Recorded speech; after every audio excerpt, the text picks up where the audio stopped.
Inisa-isa ng prosekusyon sa confirmation of charges hearing ni dating Pangulong Duterte ang mga kasabwat umano ng dating Pangulo.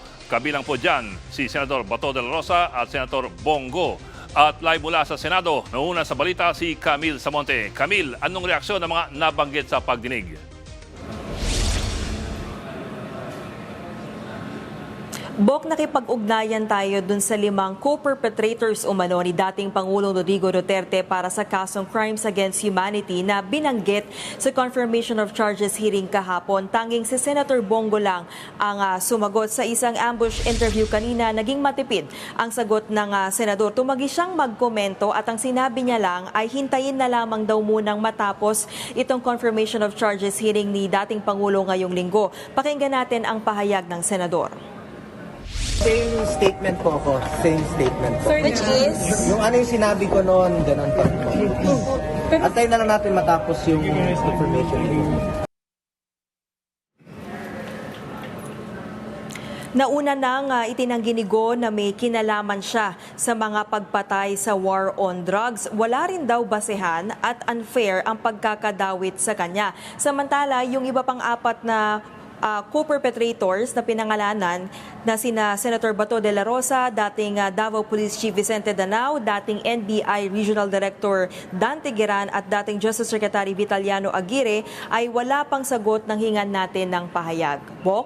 Okay, Camille, balikan lamang natin. Ano ba ang sinabi ng prosecution kahapon tungkol dun sa mga co-perpetrators? Bok, ayon sa prosecution, tinulungan ng mga co-perpetrator si Duterte sa operasyon na binuo nito ng grupong Davao Death Squad. Ipinakita rin ng prosecution yung chain of command ng grupo at papel ng mga kasabwat para gawin ang mga pagpatay. Narito ang paliwanag ng prosecution. And it had a hierarchical pyramid-like structure. At the very top, as mayor, Rodrigo Duterte. Under him were co-perpetrators, some of whom I have mentioned. The co-perpetrators had different roles, but one of them was to relay orders and instructions down from Mr. Duterte to the DDS handlers and also to relay reports back up to Mr. Duterte.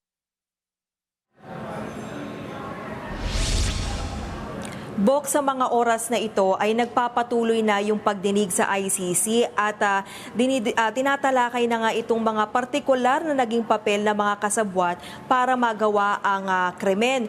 At partikular na na-mention dyan, Bok, ng prosecution, itong first na memorandum circular na inalabas nung kahahalal lamang nito ni Senator De La Rosa bilang PNP chief na pinangalanan nga na Project Oplan Barrel.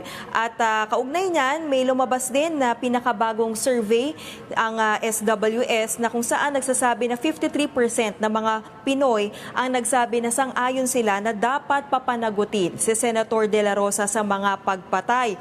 44% naman ang nagsabi na dapat ikulong si De La Rosa sakaling maglabas ng bagong warrant of arrest ang ICC. Wala pang tugon dyan si De La Rosa na hanggang ngayon ay hindi pa rin nagpapakita sa Senado simula pa noong Nobyembre noong isang taon. Yan muna ang latest. Balik sa iyo, Bok. Ulat ni Camille Samonte live mula sa Senado. Mga kapatid, Jig Manikad po. Pagdating sa mahalagang balita sa loob at labas ng bansa, dapat una sa lahat, mag-follow at mag-subscribe na sa social media pages ng News 5.